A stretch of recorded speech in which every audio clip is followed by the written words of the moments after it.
네, 손해평가사 궁금하시죠? 저도 지금 손해평가사 일을 하고 있는데 주위 분들한테 저 손해평가사예요 라고 얘기를 하면 손해평가사가 뭐야? 손해사정사야? 이렇게들 질문을 하시거든요. 손해평가사는 농작물 재해보험이 있어요. 그래서 농작물 재해보험에 가입한 농작물들이 자연재해나 또 조수의 화재 등으로 인해서 피해가 발생했을 때 그 농작물이 피해 발생한 지역에 가서 우리가 피해율도 산정하고 또 손해액도 산정하고 이런 일련의 과정들을 하는 사람들이 손해평가사고요. 그런 일들을 손해평가한다라고 얘기합니다. 50대 이후에 취득했을 때, 그러면 어떻게 손해평가사 할 수 있을까? 이런 질문들을 저한테 하세요. 저는 개인적으로, 대학교 졸업하고 나서 한 회사를 26년간 다니고 나서, 50세에는 이 100년 긴 인생에 50세에는 난 좀 다른 일을 해보고 싶어. 이렇게 해서 회사를 과감하게 명퇴를 했어요. 명퇴를 하고 집에서 살짝 논다 그래야 되나요? 휴식을 취하고 있는데 지금 그 손해평가, 우리 그 농재업 손해평가사 분 중에 가축팀장님 계시거든요. 저 지인인데 일회평가사세요. 그래서 저한테 이런 거 있으니 한번 해봐라 라고 얘기를 해서 자격증을 취득을 했고, 그리고 나서 이제 52살이 됐죠. 52살이 돼서 손해평가를 하러 갔어요. 너무너무 재미있더라고요. 근데 제가 가서 보니까 저는 되게 어린 나이였어요. 다들, 여자분들 중에서는 제가 조금 나이가 그래도 중간은 되는 것 같고요. 저보다 연세가 있으신 분도 계시고, 좀 어리신 분들도 계시고. 근데 남자분들은 거의 대부분이 10명이면 1명 정도만 저랑 비슷한 연배고, 나머지들은 다 연세가 있으시거든요. 그래서 50대에도 충분히 취득할 수 있다. 이런 생각이 듭니다. 지금 이거 보시면서 궁금하신 분들은 인스티비에 한번 들어오셔서 좀 더 자세히 알아보세요.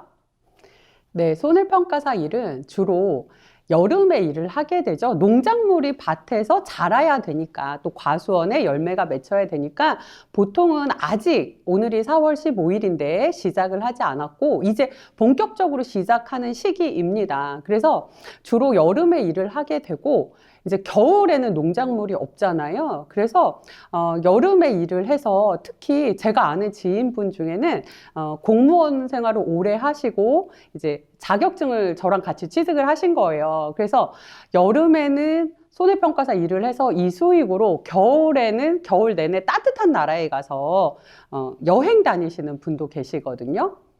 네, 손해평가사 일은 저도 마찬가지지만 내가 하고 싶을 때 하고 또 내가 하지 못하는 경우에는 일을 포기할 수도 있어서 매력적이지 않나라는 생각이 듭니다.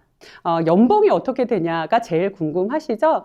연봉은 저희가 100일 일해보자 하거든요. 100일을 일하면 연봉이 한 3천에서 4천 정도 됩니다. 근데 이게 그 처음 시작하시는 분들하고 그리고 또 협회나 법인하고 좀 차이가 나기 때문에 나는 뭐 작년에 저 같은 경우는 한 35일 정도 일해서 제가 한 1,000만 원 정도 벌었고요. 저는 일을 다 할 수가 없었어요. 그런가 하면 또 제가 아는 분은 법인에서 연봉이 7, 8천 되시는 분도 계세요. 그래서 이거를 딱 어떤 기준에 맞춰서 입사하면 얼마, 1년차 얼마 이렇게 말씀을 드릴 수는 없지만 기본적으로 연차가 어느 정도 되고 일을 한다면 1년에 한 3, 4천 정도 벌 수 있지 않을까 생각이 듭니다.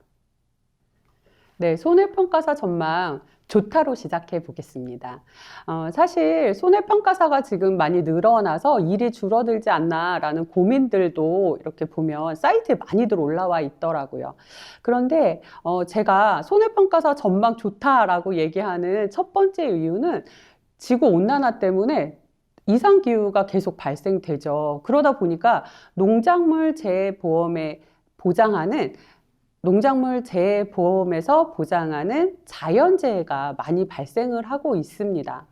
또 그리고 지금 농작물 재해 보험에 대한 인식이 농가에서 많이 달라지고 있죠. 아, 농작물 재해 보험에 들었더니 보상을 받게 되더라. 그래서 농가분들이 지금 가입률이 많이 높아지고 있어요. 현재는 뭐 10%가 안 되는 품목도 있고요. 뭐 많다고 해도 과수 품목 중에 사과가 한 70% 가입되어 있다고 합니다.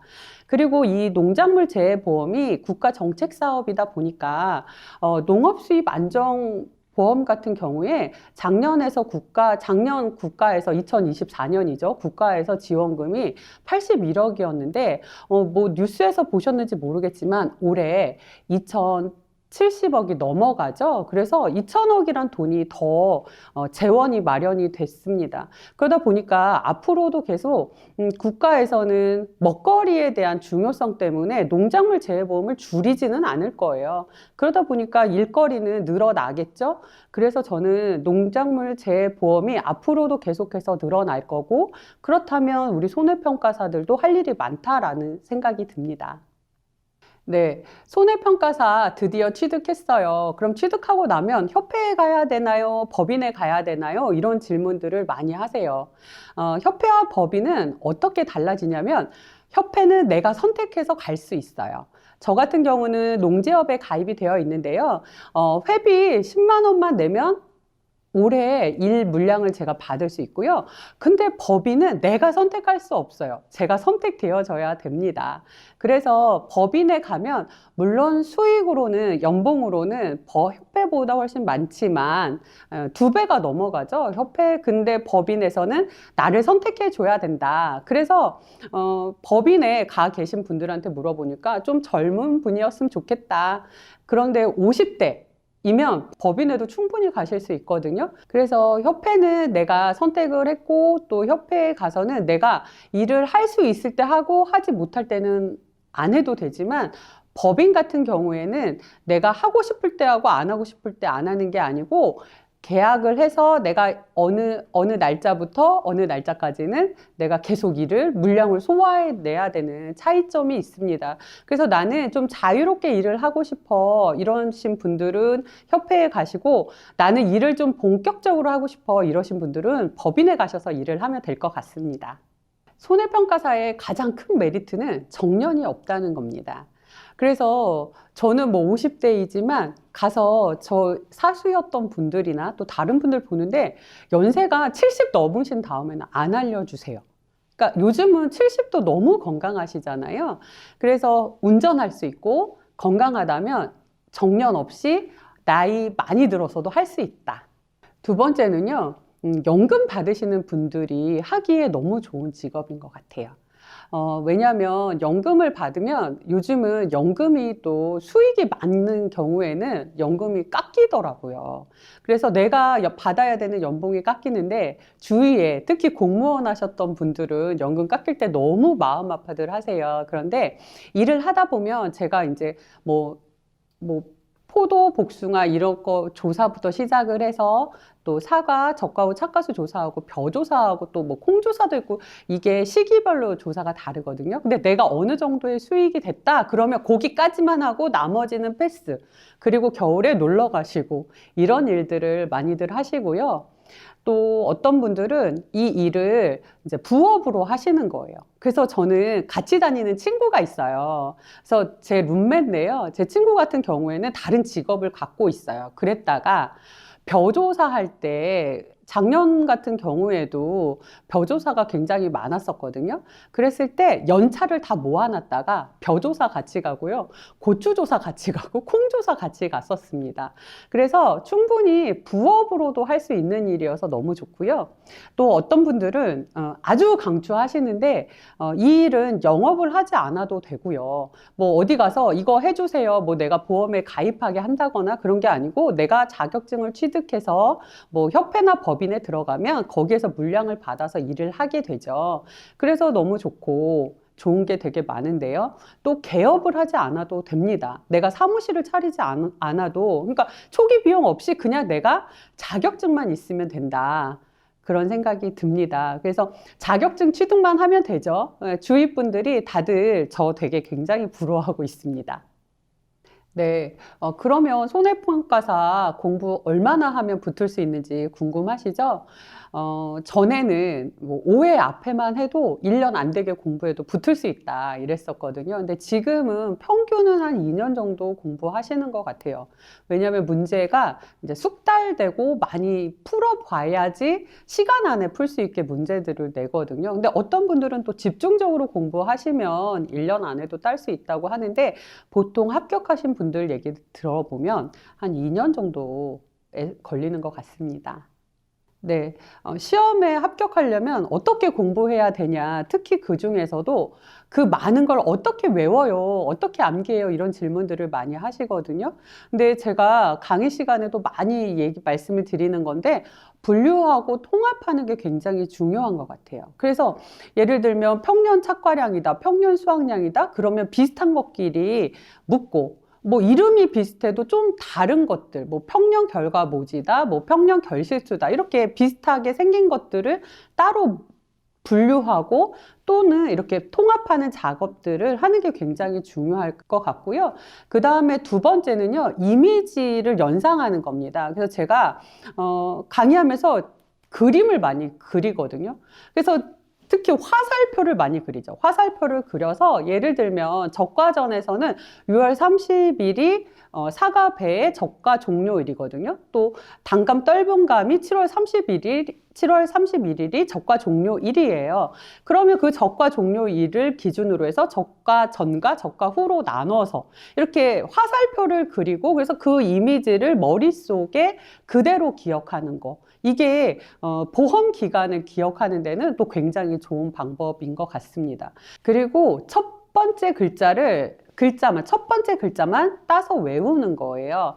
예를 들면 고추의 병해충 등급 1등급을 외우려고 해요. 그러면 뭐 역병이다, 품마름병이다, 뭐 바이러스병이다, 뭐 이렇게 외우기가 어렵잖아요. 그럼 역풍, 바세탄 이렇게 해서 5가지를 외우는 거죠. 그래서 제가 앞으로도 강의 시간에 이렇게 외울 수 있는 방법들을 많이 제시해 드리도록 하겠습니다. 같이 해보시면 훨씬 더 쉽게 공부할 수 있을 거라고 생각합니다. 네, 저는 스터디는 추천하지 않습니다. 왜냐하면 스터디를 모여서 하게 되면 그 모이는 장소까지 가죠. 또 가서 모여서 공부할 수 있는 양이 혼자서 공부하는 양보다는 아무래도 작은 것 같습니다. 그래서 우리가 시간이 한정되어 있기 때문에 그 학습하는 날까지 혼자서 학습하는 게 더 좋다라고 생각이 들고요. 또 하나의 이유는 잘 모르는 사람들끼리 모여서 공부를 하게 되잖아요. 그래서 정확한 답변을 해줄 수 있는 사람이 있으면 또 모르겠지만 아무래도 잘 모르는 사람들끼리 수강생들끼리 모여서 공부하는 거는 어렵지 않나. 그래서 혹시 혼자 공부하다가 모르는 게 있다면 강사님께 질문을 하고 또는 혼자서 내가 모르는 부분에 대해서 책을 여러 번 읽고 인강을 또 여러 번 들어보면 다 이해할 수 있지 않을까 생각이 듭니다. 그래서 저는 스터디는 별로 추천하지 않습니다. 네, 시험에 운빨이 필요하냐, 운빨이 있냐, 이런 질문들을 하세요. 근데 사실 손평 1차 같은 경우에는 이제 뭐 사지선다형, 오지선다형 이렇잖아요. 그러니까 이럴 때는 찍기를 할 수 있는 부분에서 운빨이 좀 필요한 것도 같아요. 또 그렇지만 운빨 찍는 것도 실력이죠. 근데 저희 이제 2차 과목 같은 경우에는 전부 다 서술형이기 때문에 운빨이 들어가냐? 별로 안 들어가는 것 같습니다. 그런데 이런 부분들은 있죠. 내가 공부를 많이 하다 보니까 이런 부분에서 나올 것 같아 라고 생각해서 공부했던 부분들이 나오는 게 운빨이라고 하기보다는 노력인 것 같아요. 그래서 운빨에 기대지 마시고 열심히 노력하면 노력한 만큼 결과가 나오리라고 생각됩니다. 네, 교재 선정을 할 때 기본서나 문제집들을 대부분 선정하시는데요. 기본서에 그냥 업무 방법서에 나온 얘기들만 있는 것보다는 아무래도 그 업무 방법서에 나온 내용들이 어떻게 문제로 적용되어지는지가 같이 들어있는 교재가 더 좋을 것 같고요. 또 문제집을 선정하실 때는 아무래도 문제는 나오는데 거기에 답이 어떻게 나오는지, 그래서 답이 잘 설명되어진 거, 또 올해 업무 방법서 기준으로 설명이 되어져 있는지가 굉장히 중요합니다. 그래서 문제도 그냥 어려운 문제만 많이 있다고 그래서 좋은 건 아니거든요. 쉬운 문제들을 풀어서 또 어려운 문제를 해결할 수 있는 문제지가 더 좋을 것 같습니다. 그래서 제가 교재를 만들 때 첫 번째 기본서 같은 경우에는 업무 방법서를 100% 가지고 왔고요. 그리고 그 안에 그 업무 방법서가 어떻게 문제로 적용되어지는지까지 연습 문제도 넣어놨고, 특히 그 안에 기출 문제를 꼭 풀어봐야 돼서 업무 방법서에 나온 내용과 기출을 연계해서 같이 풀어보고 있고, 또 부족한 부분은 강의할 때 문제를 만들어서 같이 풀어보고 있고요. 문제집은 좀 난이도가 쉬운 것들, 꼭 외워야 되는 것들을 다수록해 놨습니다. 이렇게 공부하고 나중에 또 저랑 모의고사 같이 하면 분명히 합격할 수 있을 거라 생각합니다. 네, 추천 공부법은 어떻게 하면 합격하느냐가 제일 중요하잖아요. 근데 사실 혼자서 공부하기에는 손해평가사 공부가 참 어려운 것 같습니다. 저는 개인적으로 남편도 막 공부를 시키고 있거든요. 제 강의를 한번 들어봐라. 왜냐하면 혼자서 책을 읽어도 무슨 내용인지 잘 알지 못해요. 그래서 제가 제일 중요한 거는 인강을 한번 들어보는 거예요. 도대체 이게 무슨 얘기인지. 그래서 인강을 여러 번 들어보고 그 다음에 책을 읽어보는 거죠. 그래서 기본서를 정말 10번씩 읽어서 그 기본서 안에 있는 내용을 내 걸로 다 만들고, 그리고 그 다음에 저는 모의고사 문제를 꼭 10번을 풀어보라고 말씀을 드리고 싶습니다.